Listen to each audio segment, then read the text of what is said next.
Hello friends, स्वागत है आप सबका आपके अपने केयर्स स्टडी चैनल में। तो जैसे कि हमने कल भी देखा था कि वैद्युत फ्लक्स के बारे में, क्या होता है वैद्युत फ्लक्स। तो थोड़ा सा हमने कल पूरा नहीं उस दिन देख पाया था, पहले इसके पहले वाले वीडियो में। तो इस वीडियो में हम थोड़ा इसके बारे में और बात करते हैं, बहुत ज्यादा है नहीं, थोड़ा सा है और बात कर लेते हैं। तो आइए पहले थोड़ा सा देखते हैं कि वैद्युत फ्लक्स क्या होता था। क्या था कि वैद्युत फ्लक्स क्या था कि किसी पृष्ठ से होके गुजरने वाली जितनी वैद्युत क्षेत्र रेखाओं की संख्या थी वही क्या होती है, वैद्युत फ्लक्स। जैसे हमने कल बताया था कि अगर आप कोई एक ऐसा आवेश, धनात्मक आवेश रखें तो इससे क्या होगा, एक ऐसे मतलब क्या होगा, इससे वैद्युत क्षेत्र रेखाएं गुजरेंगी, वैद्युत क्षेत्र रेखाएं होके इससे जाएंगे ऐसे ऐसे ना। तो अगर हम कोई पृष्ठ रख देते हैं, तो अगर हम मान लीजिए कोई पृष्ठ रख देंगे इसके सामने, तो इस पृष्ठ से होके क्या बहुत सारी रेखाएं गुजरेंगी। तो इस पृष्ठ से होकर जितने भी विद्युत क्षेत्र रेखाएं गुजरेंगी वह क्या हो जाएंगी, वैद्युत फ्लक्स। तो हमने बताया था कि जो वैद्युत फ्लक्स होता है उसको हम किससे डिनोट करते हैं, फाई से, और ये किसके बराबर होता है, vector E dot vector yes के बराबर। ये वेक्टर यस क्या है, क्षेत्रफल सदिश। ये क्षेत्रफल मत समझिएगा आप कि ये क्षेत्रफल है वेक्टर यस, नहीं, ये क्षेत्रफल सदिश है। क्षेत्रफल सदिश क्या होता है कि किसी पृष्ठ के जो लंबवत दिशा होता है, किसी पृष्ठ का लंबवत जो होता है वही दिशा क्षेत्रफल सदिश कहलाता है। वो तो क्षेत्रफल सदिश की दिशा होती है, और जो उसका परिमाण होता है क्षेत्रफल सदिश का, वो तो जो आपको क्षेत्रफल दिया रहता है वही क्षेत्रफल सदिश का परिमाण होता है। तो क्योंकि सदिश में दो चीज होती है, एक तो परिमाण और एक दिशा। तो क्षेत्रफल सदिश का परिमाण क्या है, जो क्षेत्रफल है आपको जैसे दिया रहेगा 5 मीटर स्क्वायर या 0.5 सेंटीमीटर स्क्वायर, जो भी दिया रहेगा, वर्ग मीटर, वर्ग सेंटीमीटर, जो भी दिया रहेगा क्षेत्रफल, इस पृष्ठ का जो क्षेत्रफल रहेगा वही आपका क्षेत्रफल सदिश का परिमाण। लेकिन इसका दिशा अगर हमको चाहिए तो इसका दिशा क्या होता है, ये जो पृष्ठ है उस पृष्ठ के लंबवत जो दिशा होगी वही क्षेत्रफल सदिश की दिशा होती है। या हम इसको ऐसे भी लिख सकते हैं, क्या, ई एस कॉस थीटा। ई क्या है, वैद्युत क्षेत्र की तीव्रता का परिमाण, यस क्या है, क्षेत्रफल सदिश का परिमाण, ऐसे समझ लीजिए केवल क्षेत्रफल। और थीटा क्या है, इस विद्युत क्षेत्र की तीव्रता या वैद्युत क्षेत्र समझिए और क्षेत्रफल सदिश के बीच का कोण। हमने कल इस पे कुछ क्वेश्चन भी लेके दिखाया था कि कभी कभी आपको क्या देगा, केवल पृष्ठ और विद्युत क्षेत्र के बीच का कोण दे देगा और हम थीटा की जगह वही रख देंगे। लेकिन हम लोग गलत कर देते हैं कि यही रख देते हैं, ऐसा ये नहीं रखना है। ये थीटा क्या होता है, क्षेत्रफल सदिश और विद्युत क्षेत्र के बीच का कोण होता है। जैसे अगर ये आपका विद्युत क्षेत्र है और ऐसे कोई पृष्ठ रखा गया है और इस पृष्ठ के बीच का एंगल दिया 30, तो हम थीटा की जगह 30 नहीं रख देंगे कि देखिए भाई ये विद्युत क्षेत्र ये है, ये आपका पृष्ठ है, इसके बीच का एंगल 30 है तो थीटा की जगह 30 नहीं। इस पृष्ठ पे लंबवत भी होगा, इस पृष्ठ का लंबवत ये आया क्षेत्रफल सदिश, तो विद्युत क्षेत्र तो ये है और क्षेत्रफल सदिश आपका ये एंगल आप रखेंगे। और ये एंगल कितना होगा, ये तो 30 है, ये 90 है, तो ये कितना हो जाएगा, 90।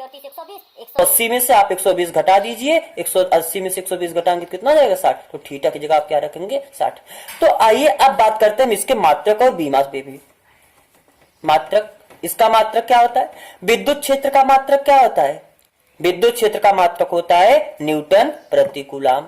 अच्छा, क्षेत्रफल सदिश का मात्रक, क्षेत्रफल का मात्रक क्या होता है, क्षेत्रफल का मात्रक होता है मीटर स्क्वायर, तो न्यूटन मीटर स्क्वायर प्रति कूलम आ गया वैद्युत फ्लक्स का मात्रक। तो वैद्युत फ्लक्स का जो मात्रक हुआ कितना है, न्यूटन मीटर स्क्वायर प्रति कूलम। ठीक है, ये आपका आया वैद्युत फ्लक्स और इसके बीच का वैद्युत फ्लक्स का मात्रक। अच्छा, आपको बीमा अगर निकालना हो, विमीय सूत्र जिसे कहते हैं, तो ये क्या है, ये बल का मात्रक है। तो बल का विमीय सूत्र हमने आपको बताया यम यल टी का पावर -2 होता है, यम यल टी पावर -2। और कूलम ये आवेश का मात्रक होता है, तो आवेश का विमा कितना होता है, 80। और ये बताइए मीटर स्क्वायर ये क्या है, दूरी का मात्रक, तो दूरी का विमीय सूत्र क्या होता है, एल, तो एल स्क्वायर होगा कि नहीं होगा, यहाँ पर एल स्क्वायर। तो आप इसको एक पास लिखिए पूरा, एम एल कहीं है, हाँ यहाँ पर 2 है, यहाँ पर 1 है, तो एल का पावर 3, टी का पावर, यहाँ पर इसका पावर 1 है, ऊपर जाएगा -1 हो जाएगा, -2 पहले से है, -2 और -1 और तो -3, और ए का पावर -1। दैट इज द बीमा किसका, वैद्युत फ्लक्स का। तो वैद्युत फ्लक्स का मात्रक न्यूटन मीटर स्क्वायर प्रति कूलम और बीमा ये हो गया इतना।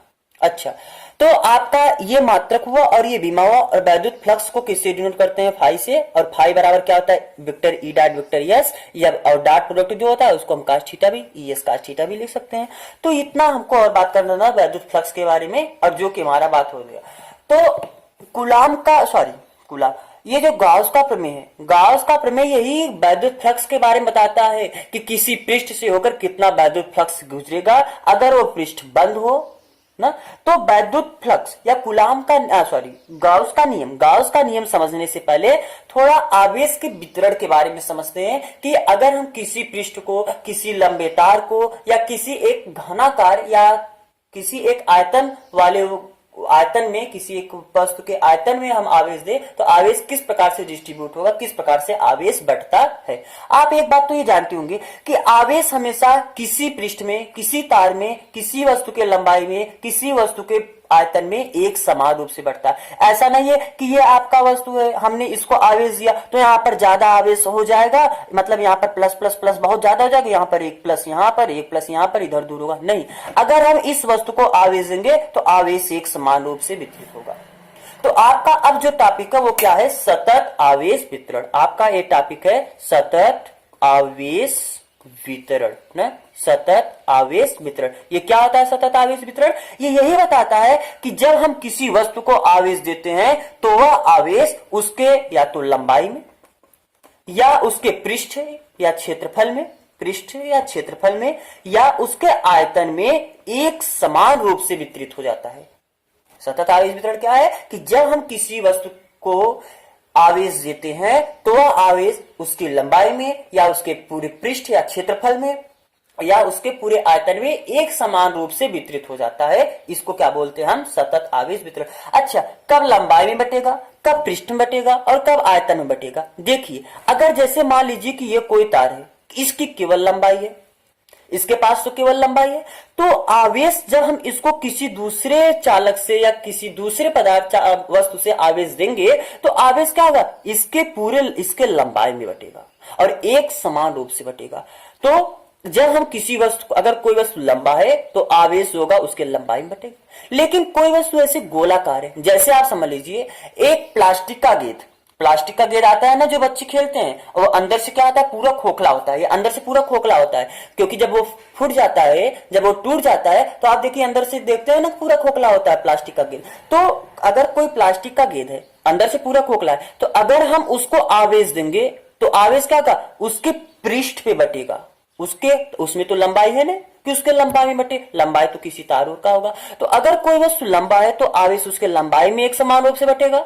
अगर कोई वस्तु इस प्रकार का है, गोलाकार है, अंदर से खोखला है, तो आवेश उसके पूरे पृष्ठ में एक समान रूप से बटेगा। लेकिन अगर जैसे कोई वस्तु जिसके पास आयतन हो, आयतन ऐसे समझ सकते हैं जैसे आप ईंट देखते हैं ना जो अंदर से पूरा भरा हो, खोखला ओखला ना हो, जिसके पास लंबाई भी हो, चौड़ाई भी, कुछ ऊंचाई हो, ऐसा कुछ हो, जैसे घन हो किसी। या आप कोई एक किताब कापी देखिए, जैसे मान लीजिए कि कोई एक किताब, ये एक रफ हम आपको दिखा रहे हैं, जैसे ये रफ है, तो आप इसको देखिए क्या है, ये पूरा अंदर से भी पूरा एकदम भरा है, इधर भी है एकदम पूरा, हर ओर से भरा है पूरा।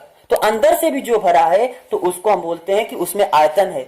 ईंट हुआ, ईंट पूरा अंदर से भरा होता है ना, वो खोखला तो नहीं है, तो क्या कहेंगे कि उसमें जो आवेश होगा वो किसमें बटेगा? पूरे उसके आयतन में बटेगा। अगर जैसे इस प्रकार का कोई ईंट है तो इसमें तो अंदर से पूरा भरा होगा, तो इसमें जो आवेश होगा वो आयतन में बटेगा। तो अगर कोई वस्तु लंबा है तो आवेश उसके लंबाई में एक समान रूप से बटेगा। लेकिन अगर कोई वस्तु इस प्रकार से खोखला है तो आवेश उसके पूरे पृष्ठ में एक समान रूप से बटेगा। लेकिन अगर कोई वस्तु इस प्रकार से अंदर से भी पूरा भरा हुआ है, ठोस है, अंदर से एकदम सॉलिड है, तो आवेश उसके आयतन में एक समान रूप से बटेगा। तो आपको सतत आवेश वितरण समझ में आया, और ये भी समझ में आ गया कब आवेश लंबाई में बटेगा, कब आवेश उसके पृष्ठ पे एक समान रूप से वितरित होगा, कब आवेश उसके आयतन में एक समान रूप से वितरित होगा। तो आइए एक एक के बारे में, हम एक एक के लिए अलग अलग नाम है, इसको हम समझते हैं। इसको हम समझ कहते हैं रेखीय आवेश, ये ख है ना, रेखीय आवेश वितरण, रेखीय आवेश वितरण या रेखीय सतत आवेश वितरण भी इसे कहा जाता है, कह सकते हैं सतत आवेश वितरण। तो अगर इसमें क्या है, ये रेखीय सतत आवेश वितरण क्या है कि अगर कोई वस्तु लंबा है तो आवेश उसके लंबाई में एक समान रूप से वितरित होता है। इस घटना को रेखीय सतत आवेश वितरण कहते हैं। अच्छा, अब ऐसे इसके लिए कौन सा नाम है? अगर पृष्ठ बटे तो उसके लिए जो नाम है वो क्या है? पृष्ठीय सतत आवेश वितरण। ये पृष्ठीय सतत आवेश वितरण क्या होता है कि अगर कोई वस्तु पृष्ठ, किसी वस्तु के पास पृष्ठ है और वो वस्तु अंदर से खोखला है, या कोई वस्तु गोलाकार है, गोलाकार ही जरूरत नहीं है, कोई वस्तु ऐसे आयताकार है चाहे जिस आकार का हो, लेकिन वो अंदर से जरूरी नहीं है कि गोलाकार ही हो, हाँ अंदर से वो खोखला है, उसके पास कुछ सतह, उसका क्षेत्रफल, उसके पास चारों तरफ एक पृष्ठ है, लेकिन वो अंदर से कैसा है, खोखला है, तो आवेश उसके पृष्ठ में एक समान रूप से बटेगा। इस घटना को पृष्ठीय सतत आवेश वितरण कहते हैं। और यदि आयतन आवेश, और तीसरे का नाम क्या है, आयतन सतत आवेश वितरण। ये क्या होता है, अगर कोई वस्तु ठोस है, कोई वस्तु ठोस है, अंदर से ही भरा है, मतलब कोई वस्तु खोखला नहीं है, तो आवेश उसके आयतन में एक समान रूप से बढ़ता है, और इस घटना को क्या बोला जाता है, आयतन सतत आवेश वितरण। अब इससे संबंधित एक एक नाम और है। देखिए, मान लीजिए कि कोई वस्तु है जो क्या है, थोड़ा हम इसको जगह आपके लिए करते हैं। जैसे ये कोई एक तार है ना, ये एक तार है, इस तार की लंबाई कितना है, यल है। तो अगर इसको हम क्यू आवेश, इस पूरे तार में जो यहां से लेकर यहां तक एक समान रूप से आवेश बटा हुआ है, यदि इसको हम क्यू आवेश दिए हैं, कितना आवेश दिए, इसको हम क्यू आवेश दिए, तो यल लंबाई में कितना आवेश हमने दिया है, यल लंबाई में हमने क्यू आवेश दिया है। तो एकांक लंबाई में, अर्थात केवल यूनिट लेंथ में, एकांक लंबाई में इसके पास कितना आवेश होगा, Q अपान यल के बराबर। तो किसी वस्तु के एकांक लंबाई में जितना आवेश होता है उसको बोला जाता है रेखीय आवेश घनत्व।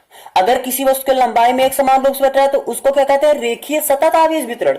और उसके एकांक लंबाई में जितना आवेश होता है, एकांक लंबाई में जितना आवेश होता है उसको बोला जाता है रेखीय आवेश घनत्व। उसका क्या नाम है, रेखीय आवेश घनत्व ना।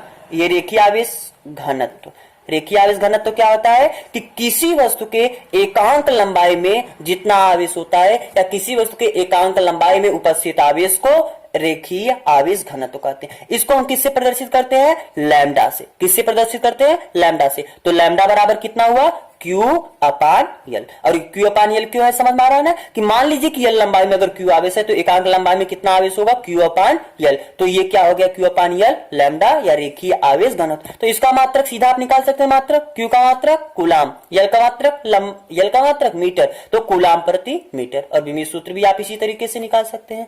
अच्छा, उसके बाद आता है रेखीय आवेश घनत्व के बाद आता है पृष्ठीय आवेश घनत्व। पृष्ठीय आवेश घनत्व, पृष्ठीय आवेश घनत्व क्या होता है कि देखिए, पृष्ठीय आवेश घनत्व नाम से स्पष्ट है कि इसका मतलब आवेश का कैसा है, उसके पृष्ठ में एक समान रूप से बटा हुआ है। अगर मान लीजिए कि किसी वस्तु का क्षेत्रफल यस है, ये इसका पृष्ठीय क्षेत्रफल कितना है, यस है, और इस पूरे यस क्षेत्रफल में हमने क्यू आवेश दिया है। हमने क्या किया, पूरे यस क्षेत्रफल में हमने कितना आवेश दिया, क्यू आवेश दिया। तो एकांक क्षेत्रफल में कितना आवेश होगा, एकांक क्षेत्रफल में कितना आवेश होगा, Q अपान यस। तो एकांक क्षेत्रफल में जितना आवेश होता है उसको बोला जाता है पृष्ठीय आवेश घनत्व। इसको हम किसे प्रदर्शित करते हैं, सिग्मा से। इसको किससे प्रदर्शित करते हैं, सिग्मा से। सिग्मा बराबर क्या होता है, Q अपान यस। समझ में आया कि एकांक पृष्ठीय क्षेत्रफल में जितना आवेश होता है, एकांक पृष्ठीय क्षेत्रफल में जितना आवेश होता है उसको बोला जाता है पृष्ठीय आवेश घनत्व सिग्मा। अच्छा, अगर किसी वस्तु के पूरे आयतन में हम आवेश दें, मान लीजिए किसी वस्तु का आयतन V है और पूरे V आयतन में हमने Q आवेश दिया, तो एकांक आयतन में हमने कितना आवेश दिया, Q अपान V। किसी वस्तु का अगर आयतन V है और पूरे V आयतन में हमने Q आवेश दिया, तो एकांक आयतन में हमने कितना आवेश दिया, Q अपान V। तो इसको क्या बोला जाता है, एकांक आयतन में जितना आवेश होता है उसको बोला जाता है आयतन आवेश घनत्व। आयतन आवेश घनत्व, इसको हम किससे डिनोट करते हैं, रो से। किससे डिनोट करते हैं इसको, रो से। रो ऐसे नहीं, ऐसे बनता है ना। इसको हम किससे डिनोट करते हैं, रो से। और ये कितने के बराबर होगा, Q अपान V। तो आपको रेखीय आवेश घनत्व तो समझ में आ गया ना कि एकांक लंबाई में उपस्थित आवेश को रेखीय आवेश घनत्व लैम्डा कहते हैं। एकांक क्षेत्रफल में उपस्थित आवेश को पृष्ठीय आवेश घनत्व सिग्मा कहते हैं। एकांक आयतन में उपस्थित आवेश को आयतन आवेश घनत्व या रो से नोट करते हैं इसे या रो कहते हैं, या ये आयतन आवेश घनत्व कहते हैं। तो आपको ये बात समझ में आया ना कि सबसे पहले आपको क्या समझ में आना चाहिए, सतत आवेश वितरण। अर्थात अगर हम किसी वस्तु को आवेश देते हैं, किसी वस्तु में आवेश का वितरण होता है तो एक समान रूप से होता है, और यदि वही आवेश एक समान रूप से उसके लंबाई के अनुदिश हो, यदि वो आवेश का वितरण उसके लंबाई के अनुदिश हो तो उसको हम क्या कहेंगे, रेखीय आवेश या रेखीय सतत आवेश वितरण। और एकांक लंबाई में आवेश अगर वितरित हो रहा है तो उसको हम कहेंगे रेखीय सतत आवेश वितरण। लेकिन एकांक लंबाई में मतलब यूनिट लेंथ में, इकाई लंबाई में जितना आवेश होगा उसको बोला जाता है रेखीय आवेश घनत्व। किसी वस्तु के अगर पृष्ठ पर आवेश का एक समान रूप से वितरण हो रहा है तो उसको हम बोलेंगे पृष्ठीय सतत आवेश वितरण। लेकिन एकांक पृष्ठ में, एकांक पृष्ठ या एकांक क्षेत्रफल में जितना आवेश होता है उसको हम पृष्ठीय आवेश घनत्व कहते हैं। किसी वस्तु के आयतन में अगर एक समान रूप से आवेश का वितरण हो रहा है तो उसको हम नाम देंगे आयतन आवेश या आयतन सतत आवेश वितरण। और एकांक आयतन में जितना आवेश होता है उसको हम क्या कहते हैं, आयतन आवेश घनत्व रो। तो ठीक है, यह समझ में आएगा। तो अब गाउस का नियम, गाउस का नियम क्या होता है, देखिए गाउस का नियम, अब हमारा अगला हेडिंग है गाउस का नियम। कहीं कहीं इसे गाउस का प्रमेय भी कहा जाता है, कोई बात नहीं, चाहे जो कहिए। तो गाउस का प्रमेय क्या है, गाउस का प्रमेय यही है कि किसी पृष्ठ से गुजरने वाला, देखिए ध्यान दीजिए, यहां पर हमने पृष्ठ बोला जबकि पृष्ठ नहीं बंद पृष्ठ है। किसी भी बंद पृष्ठ से गुजरने वाला, मान लीजिए कि ये कोई पृष्ठ है तो इस पृष्ठ से कितना वैद्युत फ्लक्स गुजरेगा ये बताता है गाउस का नियम। मान लीजिए कि इस पृष्ठ के अंदर एक अगर Q आवेश है, इस पृष्ठ के अंदर अगर Q आवेश है तो इस पृष्ठ से जो गुजरने वाला वैद्युत फ्लक्स होगा वो बताएंगे गाउस के नियम से हम जानेंगे। तो क्या होता है गाउस का नियम कि किसी भी बंद पृष्ठ से गुजरने वाला वैद्युत फ्लक्स फाई किसके बराबर होता है, उस पृष्ठ के अंदर समस्त आवेशों के योगफल का इप्सिलॉन 1/ε0 गुना होता है। तो फाई बराबर sigma Q upon epsilon not, ये है गाउस का नियम। इसका मतलब क्या हुआ, ये सिग्मा क्यू है, इप्सिलॉन नॉट क्या है, फाई क्या है, समझिए आई। जैसे मान लीजिए कि एक कोई ये पृष्ठ है, इसके अंदर Q1 आवेश है, Q2 आवेश है, Q3 आवेश है, और कोई बाहर मान लीजिए Q4 आवेश है। तो गाउस का नियम क्या कहता है, किसी भी बंद पृष्ठ से, अगर मान लीजिए कि ये पृष्ठ खाली हो गया, यहां से ऐसे कोई एक पृष्ठ है, ऐसे हमने बना दिए, एक तार लिए इसको घेर दिए, लेकिन यहां से यहाँ तक इतना खुला है, तो इसके लिए हम गाउस का नियम नहीं अप्लाई कर सकते हैं। लेकिन अगर ये पृष्ठ बंद हुआ तब हम गाउस का नियम इस पे अप्लाई कर देंगे। और बंद पृष्ठ के लिए गाउस का नियम क्या कहता है कि किसी भी बंद पृष्ठ से गुजरने वाला वैद्युत फ्लक्स, टोटल वैद्युत फ्लक्स, कुल वैद्युत फ्लक्स किसके बराबर होता है, उसके अंदर उपस्थित समस्त आवेशों के योगफल का 1/ε0 गुना होता है। अर्थात समस्त आवेशों का मतलब अंदर का आवेश हम लेंगे, बाहर का आवेश नहीं लेंगे, उस पृष्ठ के अंदर। क्योंकि गाउस का प्रमेय, गाउस का नियम आप ध्यान से सुनिए, लिखना चाहते हैं तो लिख लीजिए कि किसी भी बंद पृष्ठ से होके गुजरने वाला कुल वैद्युत फ्लक्स पृष्ठ के अंदर उपस्थित समस्त आवेशों के योगफल का 1/ε0 गुना होता है। अर्थात पृष्ठ के अंदर कुल कितना आवेश है, Q1 plus Q2 plus Q3, और अपान ε0 होगा क्या, वैद्युत फ्लक्स, किससे, इस पृष्ठ से गुजरने वाला। अब ये आवेश बाहर का है तो हम ये आवेश यहां पर नहीं काउंट करेंगे। तो समझ में आ रहा है ना गाउस का प्रमेय। तो गाउस के प्रमेय के लिए दो शर्तें होने चाहिए, दो शर्तों का पूरा होना आवश्यक होना चाहिए। एक तो हमारा जो पृष्ठ है वो कैसा होना चाहिए, हमारा पृष्ठ बंद होना चाहिए, और दूसरा हम जो गाउस के नियम को लागू करते समय आवेश को हम कैसा आवेश लेंगे, पृष्ठ के अंदर का ही हम आवेश लेंगे।